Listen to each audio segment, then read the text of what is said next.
So I just got off my 48-hour fast, and it can be a struggle and there can be distractions.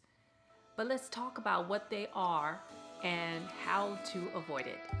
Stay tuned.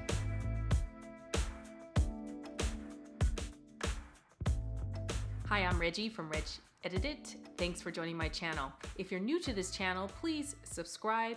And this is where we discuss health, habits, and happiness, and by any means necessary. And this is a channel for self-preservation. So thanks for joining me. So I was on my 48-hour and I just decided that I'm gonna do this fast, 48 hours. And usually I do a 22-hour to 23-hour fast daily. This time I decided I'm going to do a 48-hour and commit to that probably every other day, which is called alternate day fasting. And basically you're doing a 48-hour fast, and in my case I only eat one meal a day, so I would eat that meal on the 48th hour and then I go right into another 48-hour fast, which is I'm on it right now.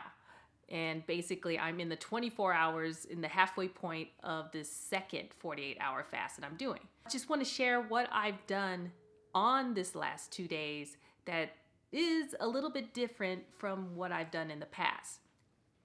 I decided that I was going to stay off of the salts that I was doing in my water. And I was putting the Himalayan salt along with the potassium powder, which I've learned from the snake diet. And I decided that because I've been adapting to fasting over the last year and a half, that I really didn't feel the need for doing a lot of the electrolytes at that point. But I started drinking sparkling water, which has a lot of minerals in it, the potassium, the magnesium, and sodium. So those are the three things that really help me curb my appetite and keep like the headaches away, keep what we call like a detox flu feeling, those flu symptoms. And so that to me was very encouraging. And for those of us that are looking to do a 48-hour fast or any extended fast, you need to prepare before you want to start. So I will talk about that in a second later in the video, but I'm sharing about what had happened. So the first 24 hours I decided, which was a Thursday, people were asking me to lunch, they were asking me out. I also had our date night as my significant other is on Friday. And so I was a little pressed for that, and I was feeling like, well, maybe I'll just go ahead and eat. Maybe I'll just go ahead and break that fast. And no, you have to commit.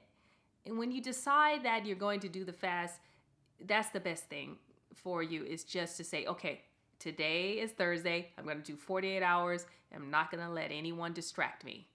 And that's what I had to do, because I knew those folks were coming for me, They were coming for me because everybody socializes, they do professional meetings, all surrounding around food, and multiple times a day. And so I just could not.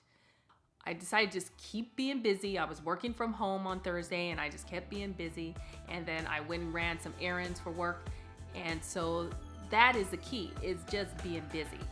And I carried around my sparkling water, and that helped tremendously.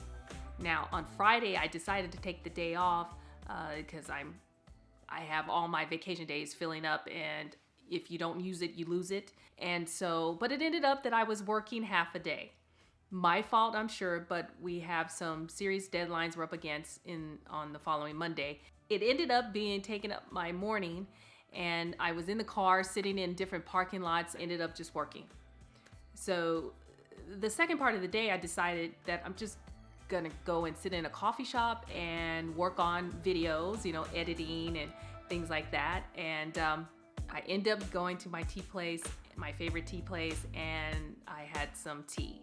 And that got me through the rest of my afternoon. And so I just kept busy, and I was out of the house, so I wasn't smelling my mom's food that was being cooked for her. And I got in right after she was already eating dinner. Did I get results? Absolutely. Absolutely. It felt so good to do.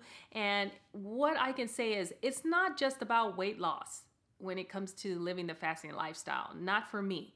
And it's really a component of having a balance with mental health and spiritual health on top of your physical health. And spiritually, I felt like I had a major breakthrough that God was really, really talking to me. My advice, if you want to get results on the whole physical aspect and losing the weight and whatever that goal is for you, to giving you reasons why you fast in the first place, this is my advice. 1, prepare. You have to plan, and you have to ask yourself, what is that goal? What are you trying to do? Do you want to lose that extra 10 pounds maybe you've gained over the last couple months? Are you just trying to lose weight overall, where you may have a bigger challenge? Maybe it's 50 or 60 pounds, whatever that is. Is it that? Now, you have to remember that journey in itself is really the success. It's not just the destination. And so ask yourself, what is your goal? And then you know how to commit to this, that it won't derail you from what you just planned. And write it down on the paper and say, this is my goal. I'm fasting because ... and fill that in. Number 2, announce to your family, friends, colleagues, whoever needs to know, only those that need to know, because you know who are the culprits in enticing you with food. Hey, can we take you to lunch today? Hey, would you like a donut that I brought to the office that I bought for everyone so I can keep them off their A game? Yeah, that person. So if you need to tell that person, go ahead and say, hey, I'm going to be fasting today. Maybe just saying the morning of, I'm fasting today, so I won't be going out with anyone that is conducting food. I know that really the golden rule is that we keep it to ourselves, and because a lot of people just don't understand. But in my case, that I live in a house with a couple other people, I have to let them know, my significant other and my mom. I even tell her that I'm fasting today, because my mom will hand me food when I walk by. She's having her meal. She's, offering food. But I just have to say, Mom, I'm fasting. No, thank you. But I'll try that. It looks delicious tomorrow or whenever I get off my fast. The other thing I suggest is doing activities that don't involve food. I'm working and I'm always on the computer. And so I know I'm usually not around food, meaning I'm locked away into my home office, or I will go to the park or something. If the weather's nice enough, I can sit outside and I can work on something that has nothing to do with food. So try those things, do some different activities, and maybe just go walking, maybe exercise. If you just feel like you have a little bit of time, it'll give you a burst of energy, and you just won't be smelling food everywhere you go. I know it's tough out there. I really do. I understand. But as you become more seasoned at fasting, it really won't bother you as much as you think it would. And the last final thing I would say, and my advice to get results, is just to stay busy and in any way that you can. And again, doing those activities that you might be around food is okay, but just be prepared for it and plan for it. So you know that you may say, hey, I'm gonna have to drink an extra bottle of sparkling water before I go to this event, because I will be smelling food. You can do those kind of things. Or if you want to put electrolytes in your water, and that really helps. Or if you want to do an apple cider vinegar drink, which I've done in the past and in my other videos, I'll show you a link up there that will also touch on what I do for the apple cider vinegar drink. I do that with lemon and also cayenne pepper, and it really does curb the appetite if you do it that way.